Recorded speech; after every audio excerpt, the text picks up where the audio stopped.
I'll never forget the night my husband Marcus looked me straight in the eye and said, "You don't bring anything to this marriage, Claire. You're just dead weight I carry around." What he didn't know was that the next morning, I would cash out my silent shares and show him exactly what dead weight could accomplish. My name is Claire, and this is the story of how I turned my husband's cruelest words into the most expensive lesson of his life. Marcus and I met 15 years ago at a charity gala in downtown Manhattan. I was working as a junior financial analyst at Goldman Sachs, wearing a borrowed dress and feeling completely out of place among the city's elite. He was already established, 7 years older, running his own real estate development company with a confidence that drew people like moths to flame. When he approached me at the bar, ordering champagne for both of us without asking what I wanted, I should have seen the warning signs. Instead, I was flattered by his attention, charmed by his stories of building luxury condominiums from empty lots, impressed by the way everyone seemed to know his name. Our courtship was a whirlwind of expensive restaurants, weekend trips to the Hamptons, and introductions to his powerful friends. Marcus had a way of making me feel like I was part of something bigger, something important. He would hold my hand at gallery openings and whisper details about which pieces were worth investing in, treating me like his protégé rather than his equal. The proposal came after 18 months of dating, during a vacation in Tuscany that I later learned he had written off as a business expense. We were sitting on the terrace of our villa, watching the sunset paint the vineyard hills gold, when he got down on one knee with a ring that probably cost more than my annual salary. "Claire, you make me want to be the man I was meant to be," he said, his voice thick with emotion that seemed genuine at the time. "Will you build an empire with me?" I said yes, of course.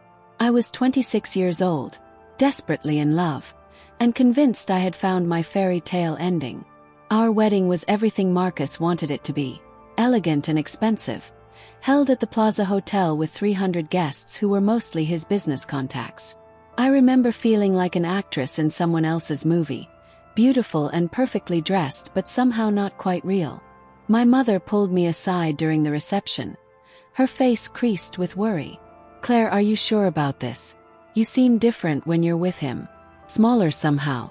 I laughed off her concerns, attributing them to typical mother-of-the-bride anxiety. Marcus was successful, ambitious, and he had chosen me. What more could I want? The first few years of marriage were intoxicating in their luxury. We bought a penthouse on the Upper East Side with floor-to-ceiling windows that offered breathtaking views of Central Park. Marcus insisted on hiring an interior designer, a sharp-tongued woman named Vivian who treated our home like her personal showcase. I tried to contribute ideas for the decoration, but Vivian would exchange glances with Marcus whenever I spoke, as if I was a child interrupting adult conversation. Eventually, I stopped offering suggestions and simply nodded along with their decisions. Marcus's business continued to grow, and with it, our social circle expanded to include real estate moguls, investment bankers, and politicians. I learned to play the role of the perfect wife, hosting dinner parties where I smiled and nodded while the men discussed deals worth millions and the women compared vacation homes in exotic locations. But something was happening to me in those early years that I didn't recognize at the time. I was disappearing into the shadow of Marcus's success, becoming an accessory to his ambition rather than a person with my own dreams and capabilities. At work, my career had stagnated. The demanding schedule of being Marcus's wife, attending his events and managing our elaborate social calendar, left little energy for pursuing promotions or challenging assignments.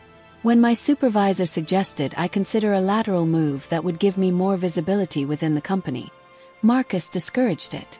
"Claire, you don't need to prove anything to anyone," he said, adjusting his cufflinks as he prepared for another business dinner. "My success is our success. Focus on what really matters." What really matters, according to Marcus, was supporting his vision of our life together. This meant learning the names and preferences of his most important clients, remembering details about their families so I could make appropriate conversation at social events, and always looking the part of a successful man's wife. I became expert at small talk, masterful at arranging flowers, and remarkably skilled at disappearing into the background when the men wanted to discuss serious business. I told myself I was being a supportive partner, that this was what successful marriages looked like in our world. But late at night, lying next to Marcus as he scrolled through his phone planning his next acquisition, I sometimes felt like I was suffocating in silk and pearls. The turning point began, ironically, with Marcus's greatest triumph. 5 years into our marriage, he landed the development rights for a massive mixed-use project in Brooklyn, a deal that would triple the size of his company and establish him as a major player in New York real estate. The celebration party was held at the Rainbow Room, with champagne that cost more per bottle than most people made in a week. Marcus gave a speech thanking his team, his investors, and his beautiful wife who kept his life running smoothly so he could focus on building their future. Everyone applauded. I smiled and raised my glass, playing my role perfectly. But something had shifted inside me during that speech. He had thanked me for keeping his life running smoothly, not for being his partner, not for contributing to his success, but for staying out of his way while he achieved greatness. That night, as we rode home in the back of a hired car, Marcus was euphoric with victory and champagne. He talked about his plans for the Brooklyn project, his vision for expanding into commercial real estate, his dreams of becoming one of the most powerful developers on the East Coast. I listened, made appropriate responses, and realized that nowhere in his grand plans was there space for me to be anything other than what I already was, a beautiful accessory to his achievements. The next morning, hungover and still wearing his tuxedo shirt, Marcus sat at our kitchen island reading business news on his tablet while I made coffee and prepared his usual breakfast of steel-cut oats with fresh berries. "Claire, I need you to clear your schedule for the next 2 months," he said without looking up from his screen. "The Brooklyn project is going to require a lot of entertaining. Potential investors, city officials, community leaders. I need you available for all of it." I paused in my breakfast preparation, a strange feeling stirring in my chest. What if I had other commitments? He looked up then, genuinely confused by the question. "What other commitments? Your job is flexible, and we don't have children yet. What could be more important than supporting this opportunity?" That phrase, "your job is flexible," revealed everything about how he saw my career. Not as a source of personal fulfillment or professional identity, but as a hobby that could be adjusted to accommodate his needs. I served his breakfast and sat across from him, studying his face as he continued reading. When had he stopped seeing me as an individual with my own ambitions and started viewing me as an extension of his success? That afternoon, while Marcus was at the construction site, I did something I hadn't done in months. I called my college roommate Sarah, who had moved to Chicago and built a successful career in corporate law. Sarah listened as I described my life, my growing sense of invisibility, my feeling that I was disappearing into someone else's story. Her response was gentle but devastating. "Claire, do you remember who you used to be? You were the smartest person in our finance classes. You had opinions about everything. You wanted to start your own investment firm someday. What happened to that person?" I sat in our perfectly decorated living room, surrounded by expensive furniture I hadn't chosen and artwork I didn't understand, and realized I couldn't answer her question. I had no idea what had happened to the ambitious young woman who had once dreamed of making her own mark in the financial world. That evening, Marcus came home energized from his day at the construction site, full of stories about engineering challenges and permit negotiations. Over dinner at our dining room table, he talked about his vision for the completed project, the luxury condominiums and commercial spaces that would generate income for decades. I found myself asking questions I had never asked before. What about the community impact? What happens to the families who currently live in the buildings you're demolishing? Have you considered affordable housing units? Marcus looked surprised by my interest in the social implications of his business. "Claire, those aren't really our concerns. We're developers, not social workers. Our job is to create value for our investors and beautiful spaces for people who can afford to live there." His dismissal of my questions felt like a door slamming shut. I realized that in his mind, I wasn't qualified to have opinions about the serious aspects of his business, only to help facilitate the social aspects of his success. But something had awakened in me during that conversation, a spark of the person I used to be before I became Marcus's wife. Over the following weeks, I found myself reading everything I could about real estate development, urban planning, and community impact studies. I discovered that Marcus's Brooklyn project was displacing hundreds of low-income families, many of whom had lived in the neighborhood for generations. I learned about tax incentive programs that could have been used to include affordable housing but weren't because they would reduce profit margins. The more I learned, the more uncomfortable I became with my role as the smiling face of Marcus's empire.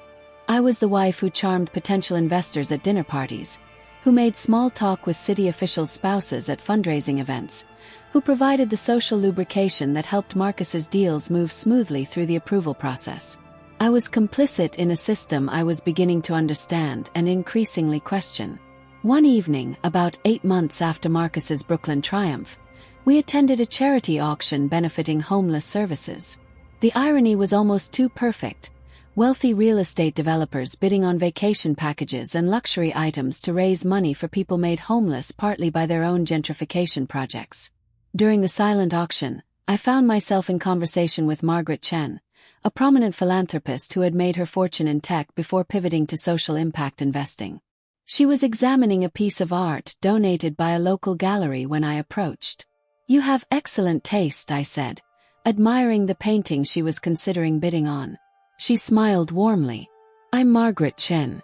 Are you here with one of the development companies?" "I'm Claire Morrison. My husband Marcus is the developer working on the Gowanus project in Brooklyn." Margaret's expression shifted slightly, becoming more guarded. "Ah yes, that project has generated quite a bit of community concern."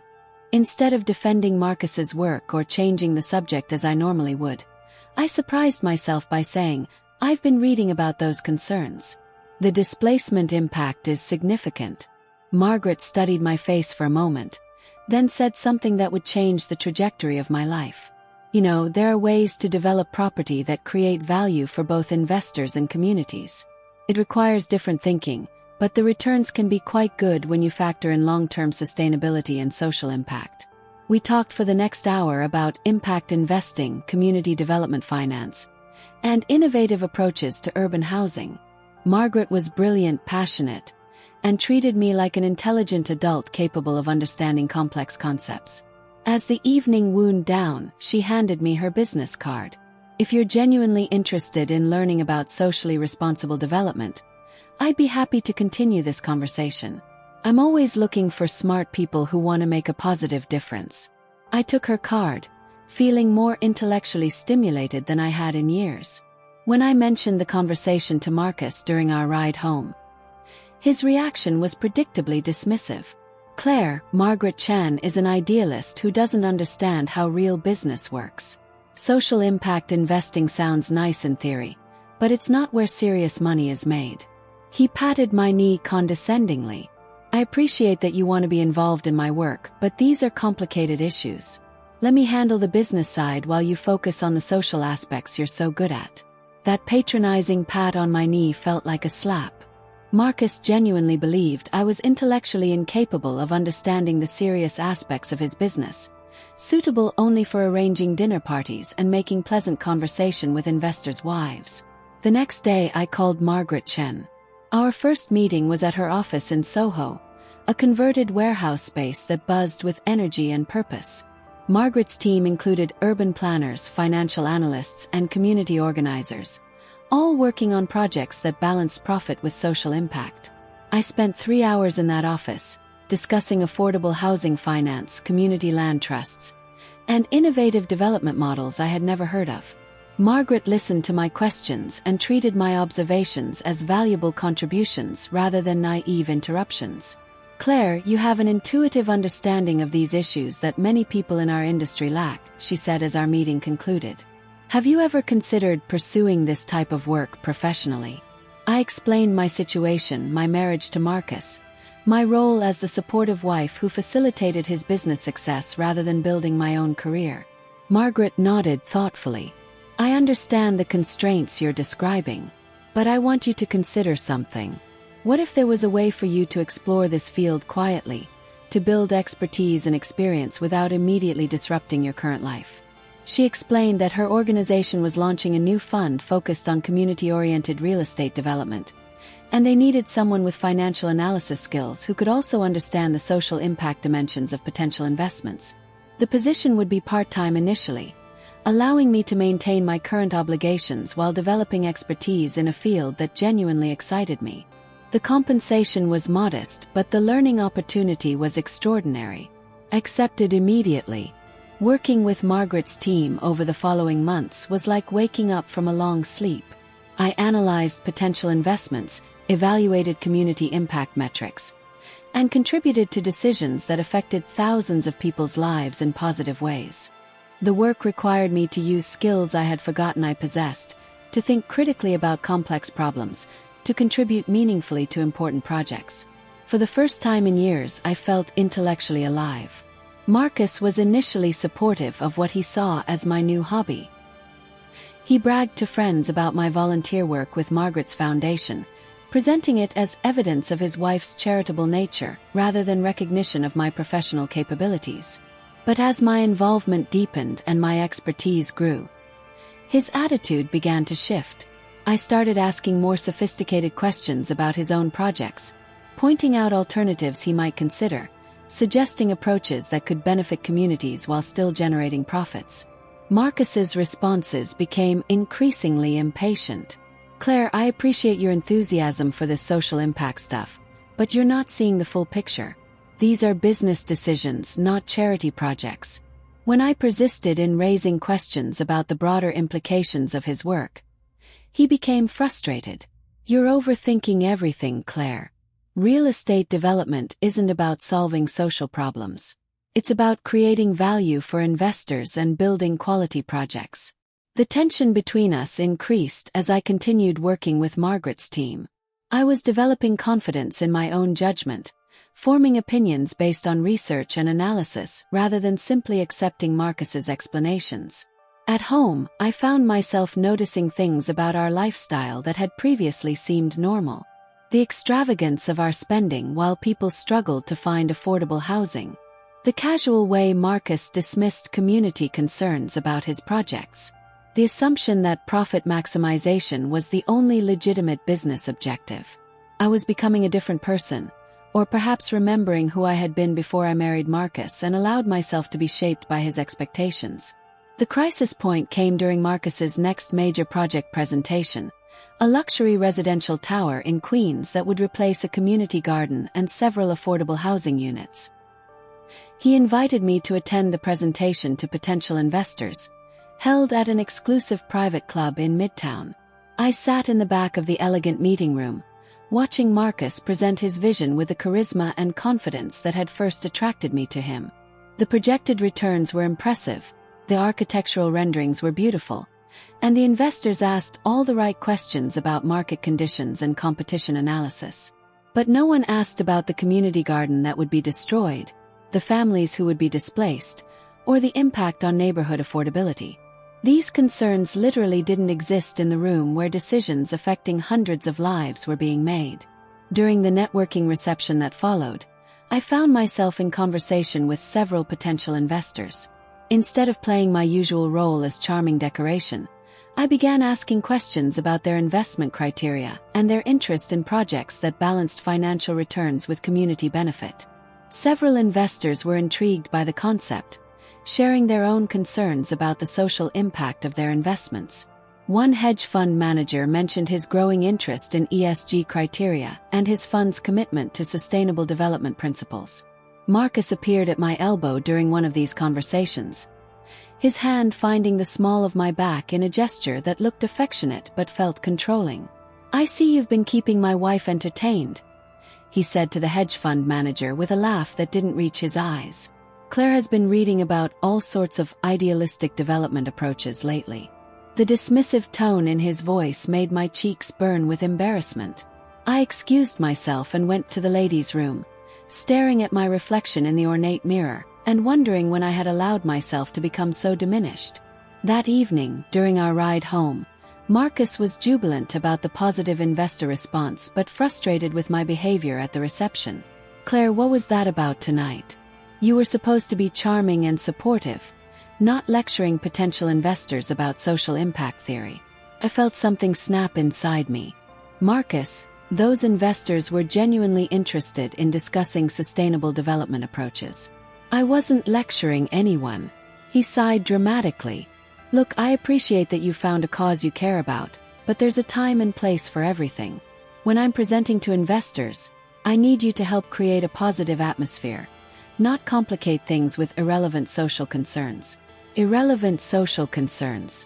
That phrase revealed everything about how Marcus viewed not just community impact, but my own interests and capabilities. I realized that in his mind I was still the same person I had been when we met, someone whose role was to support his ambitions rather than develop my own. He couldn't see that I had grown, learned, developed expertise in an area that complemented his own skills.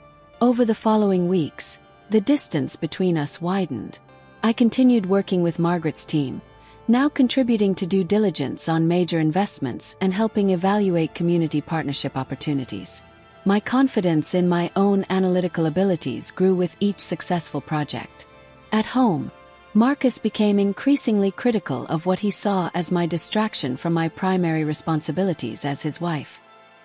He complained that I was less available for entertaining, less focused on maintaining our social connections, less committed to supporting his business development. The final confrontation came on a Tuesday evening in November. Marcus had just returned from a successful presentation to the City Planning Commission for his Queen's project, and he was celebrating with expensive champagne and stories about how he had overcome the last regulatory hurdle. I listened to his triumph narrative, noting that his version of events completely omitted the community concerns that had been raised during public comment periods. When I asked about the affordable housing commitments that had been part of the approval process, his mood shifted. Claire, those are just political necessities. Boxes we have to check to get approval.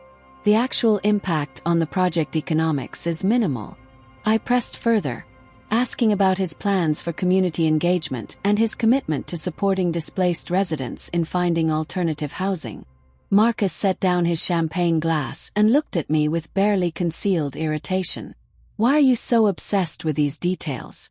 This is my business, my expertise, my responsibility. You don't need to worry about every aspect of project implementation. But I do worry, I said, my voice steadier than I felt. These decisions affect real people's lives. Families who have lived in that neighborhood for decades are being forced to move because they can't afford the new rent levels your project will create.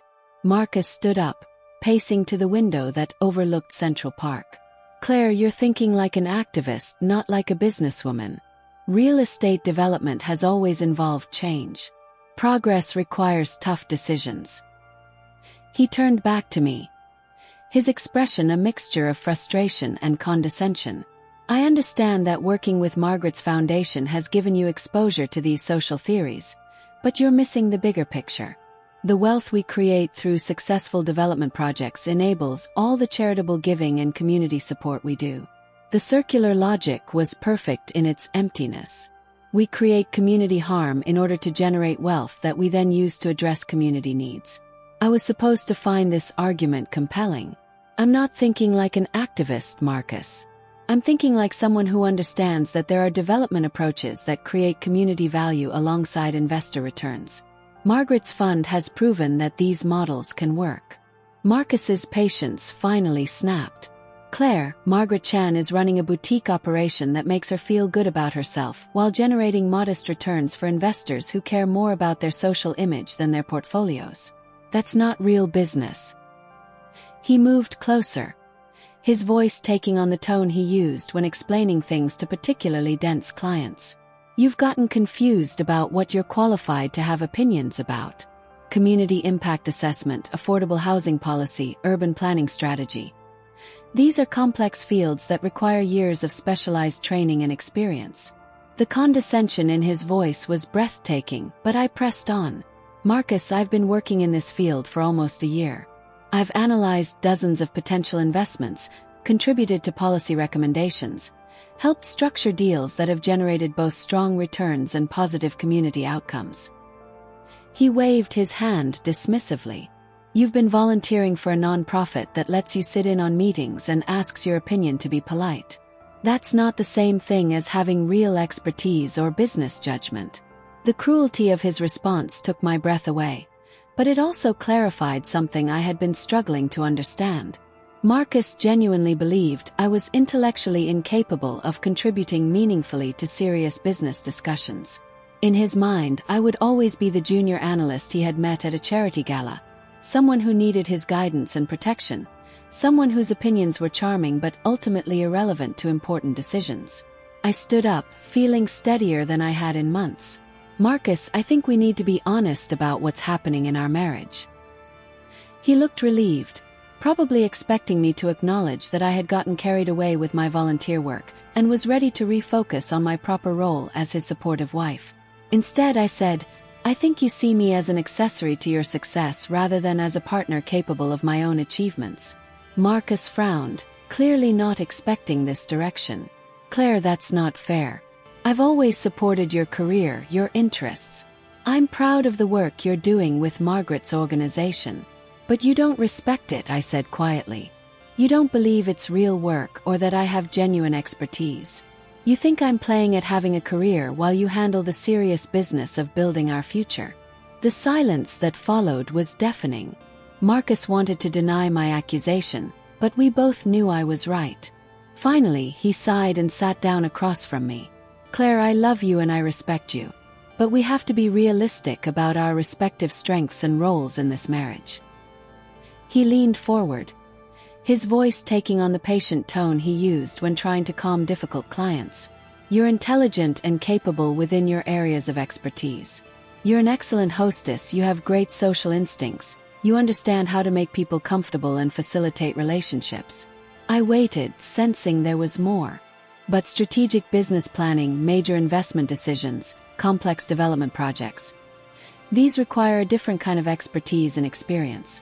I'm not saying you're not smart enough to understand these things eventually, but right now you're not qualified to have equal input on decisions that could affect our financial future."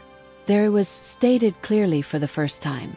In Marcus's mind, I was smart enough to arrange dinner parties but not smart enough to evaluate investment opportunities. Capable enough to charm his clients but not capable enough to contribute to business strategy. I looked at my husband of 10 years, this man I had loved and supported and believed in, and realized that he would never see me as an equal. In his worldview, there was Marcus the empire builder and Claire the supporting cast, and no amount of expertise or achievement would change that dynamic. That night, after Marcus fell asleep, I sat in my home office and made a decision that would change both our lives forever. I opened my laptop and began researching divorce attorneys who specialized in complex financial cases involving high-net-worth individuals. But I also began researching something else that Marcus knew nothing about. Over the past year working with Margaret's team, I had been offered opportunities to invest in several of the projects we were analyzing. Using my own savings and investment portfolio, I had quietly built a stake in Margaret's fund that now represented a significant portion of my personal net worth. Marcus knew about my individual retirement accounts and my modest investment portfolio from before our marriage, but he had no idea about my recent investments in impact development projects. While he had been building his real estate empire, I had been quietly building something of my own. The next morning, Marcus left for work before I woke up, which had become our routine as the tension between us increased. I made coffee and sat at our kitchen island, looking out at Central Park and thinking about the conversation I needed to have with Margaret. We met that afternoon at a coffee shop in Brooklyn, not far from one of the affordable housing projects her fund had helped develop. Margaret listened carefully as I described my situation, my growing recognition that my marriage was unsustainable, and my need to understand my financial options. "Claire," she said finally, "I want you to know that your work with our team has been exceptional. You have a talent for this field and a perspective that we value enormously." She paused, choosing her words carefully. "I also want you to know that your investment in our fund has performed extraordinarily well. The returns have exceeded our most optimistic projections." She pulled out her tablet and showed me numbers that made my breath catch. My initial investment of $200,000 had grown to over $800,000 in less than a year, thanks to the early success of several projects I had helped identify and structure. "But there's something else you should know," Margaret continued. We've been approached by a major institutional investor who wants to buy out some of our early investors at a significant premium. If you're interested in liquidating your position, I can offer you $1.2 million for your stake. $1.2 million. More money than I had ever imagined having in my own name, earned through work that Marcus dismissed as volunteer activity that let me feel important. I told Margaret I needed time to think, but I already knew what I was going to do. That evening, Marcus came home in an excellent mood. His Queen's project had received final construction permits, and he was planning a celebration party for investors and city officials. "Claire, I need you to start planning the party for next month," he said, pouring himself a drink and settling onto our couch. "This is going to be a major event. All the key players, full catering, maybe live music. I want this to be the kind of party people remember."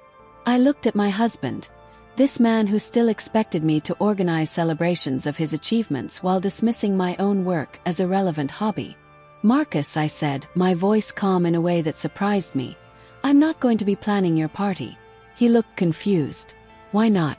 Are you traveling for work?" I thought Margaret's foundation work was flexible. "I'm filing for divorce, Marcus."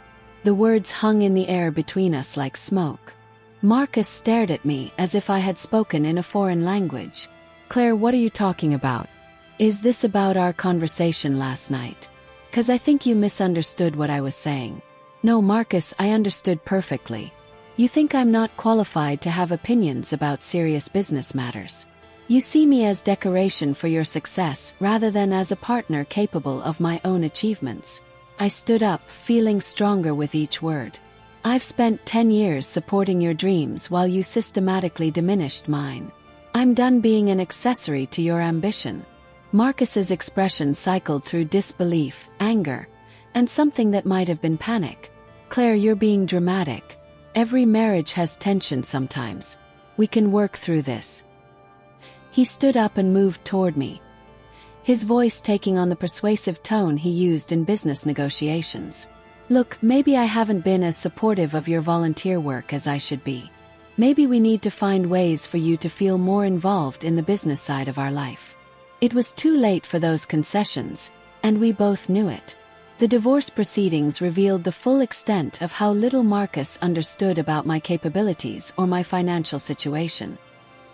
His attorney had prepared for a straightforward case involving a high-earning husband and a financially dependent wife who had dabbled in non-profit work. When my attorney presented documentation of my investment portfolio and my stake in Margaret's fund, Marcus's team was blindsided. The man who had dismissed my work as charity volunteering discovered that his wife had built a personal net worth that approached his own. The irony was exquisite. While Marcus had been lecturing me about my lack of business qualifications, I had been generating investment returns that exceeded his firm's performance metrics. During our settlement conference, Marcus sat across the table from me looking like he was seeing me for the first time. His attorney whispered urgently in his ear as my attorney outlined my financial independence and my intention to expand my work with Margaret's fund into a full-time career. "Claire," Marcus said during a break in negotiations, "I had no idea about your investments. Why didn't you tell me?" I looked at this man I had once loved so deeply and felt something like pity. "'Cause you never asked, Marcus. Because you assumed I was incapable of making significant financial decisions. Because you saw me as someone who needed your guidance, not as someone who might have valuable insights of my own." The final divorce decree was signed on a gray February morning in a courthouse in Lower Manhattan. Marcus and I sat on opposite sides of a conference table while attorneys read through the terms we had agreed to after months of negotiation. I kept the penthouse, which I could easily afford thanks to my investment returns and my new position as a partner in Margaret's fund. Marcus kept his development company and the majority of his business assets. But more importantly, I kept something I had almost lost completely: my sense of my own worth and capability. 6 months after our divorce was finalized, I sat in my home office, now redecorated to reflect my own tastes rather than a designer's vision of what Marcus's wife should want. I was reviewing investment proposals for Margaret's fund, now renamed Chen Morrison Community Development, when my phone rang. "Claire, it's Marcus." His voice sounded different, smaller somehow. I wondered if he was calling to discuss some detail of our settlement or to retrieve something he had left behind. I wanted to call because I heard about your promotion to managing partner at the fund, he said. I wanted to congratulate you. I waited, sensing there was more. I also wanted to tell you that I've been thinking a lot about what you said during our divorce proceedings. About how I never saw you as an equal partner. Marcus paused, and I could hear him struggling with words.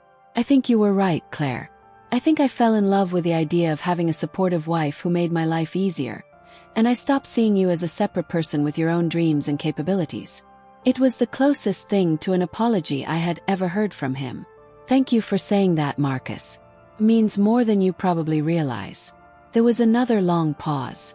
Claire, I know it's too late for us, but I want you to know that I'm proud of what you've built. I should have been proud of it all along.